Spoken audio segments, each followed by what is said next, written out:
betul kita manfaatkan dengan baik, kita gunakan dengan benar, dengan senantiasa memperhatikan ayat-ayat Allah, memperhatikan petunjuk-petunjuk Allah, memperhatikan teladan-teladan dari Rasulullah Sallallahu Alaihi Wasallam, sehingga kehidupan kita mudah-mudahan betul-betul sebagaimana yang disebutkan oleh Allah Subhanahu wa taala, ala hudam mir rabbihim.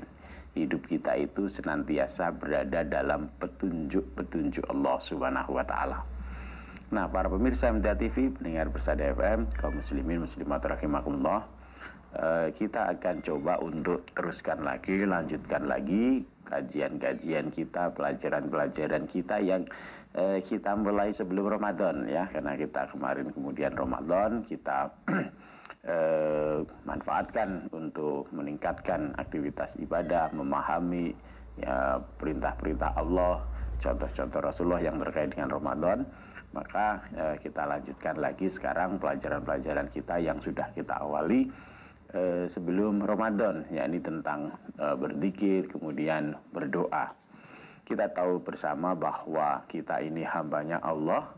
Allah itu adalah Rabb kita, pencipta kita, pemelihara kita, yang kemudian Allah Subhanahu wa taala dengan segala kekuasaannya menganjurkan kita, memerintahkan kita sebagai hamba itu untuk berdoa, untuk mohon kepada Allah Subhanahu wa taala. Dan Allah pastikan, Allah janjikan bahwa doa kita dikabulkan oleh Allah Subhanahu wa taala. A'udzubillahi minasyaitonirrajim. Wa qala rabbukum ud'uni astajib lakum.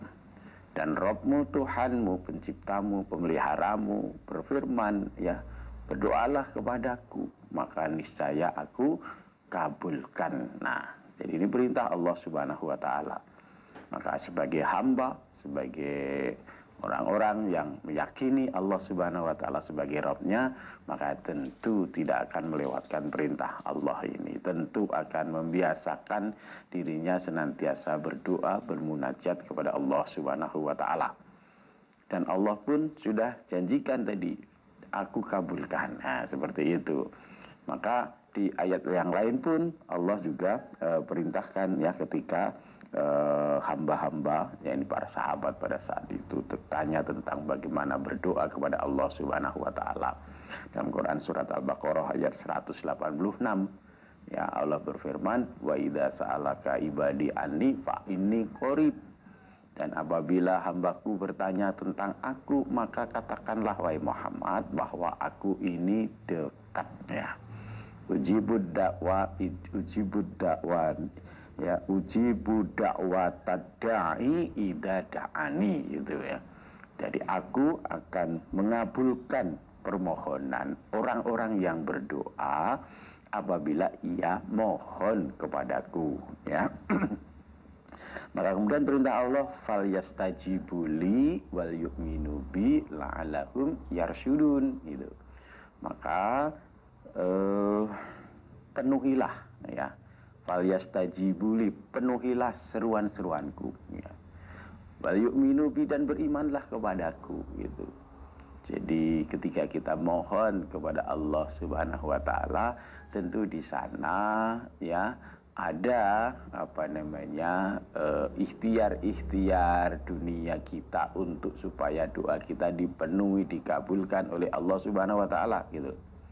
Dengan cara tentu kita berusaha untuk senantiasa berada di jalan-jalan yang diperintahkan oleh Allah Subhanahu wa taala, jalan-jalan yang dicontohkan oleh teladan kita Rasulullah sallallahu alaihi wasallam, dengan penuh keyakinan kepada Allah Subhanahu wa taala, dengan penuh pengharapan kepada Allah Subhanahu wa taala gitu. Maka kalau itu kita lakukan, maka insya Allah kita senantiasa berada di jalan yang benar gitu. Ketika kita berdoa, mohon kepada Allah, kita tahu Allah Maha mendengar, maka perintahnya berdoalah tadarruan wa khufyah gitu, dengan merendahkan diri, tidak sombong, tidak melampaui batas begitu dalam kita meminta ya. Kadang-kadang kita mohon kepada Allah, mohon sesuatu itu sambil lalu, kadang-kadang seperti itu ya, apa namanya patut-patut doa begitu, tetapi tidak dengan benar-benar kesungguhan kita bahwa kita memohon kepada Allah, memohon pertolongan kepada Allah, memohon keselamatan kepada Allah, memohon keberhasilan kepada Allah Subhanahu wa taala dengan penuh pengharapan, memohon kesembuhan kepada Allah dengan penuh pengharapan dan seterusnya begitu. Atau kadang-kadang kita mohon tetapi kita tidak mau melangkahkan kaki pada jalan-jalan untuk dipenuhi oleh Allah, untuk dikabulkan oleh Allah Subhanahu wa taala. Ya, permohonan kita ya kan kadang-kadang kan Allah Maha mampu mengabulkan segala doa. Ya, tetapi kita sebagai hamba itu berharap, berdoa, tidak memaksa kepada Allah Subhanahu wa taala. Maka itu ada banyak hal yang contoh-contoh teladan yang diberikan oleh Rasulullah sallallahu alaihi wasallam begitu kepada kita sebagai hamba untuk menautkan diri kita kepada Allah Subhanahu wa taala. Maka perlu kita perhatikan bahwa kita diperintahkan berdoa, kemudian Rasulullah sallallahu alaihi wasallam juga mengajarkan kepada kita ya, teladan terbaik kita mengajarkan bagaimana kita berdoa, bagaimana kita memohon kepada Allah. Doa yang kemudian tidak sekedar hanya lisan kita berdoa, tetapi kita tidak, hatinya tidak mantap, tidak yakin gitu. Yang tadi saya katakan sambil lalu saja ketika kita berdoa gitu. Yang kemudian tidak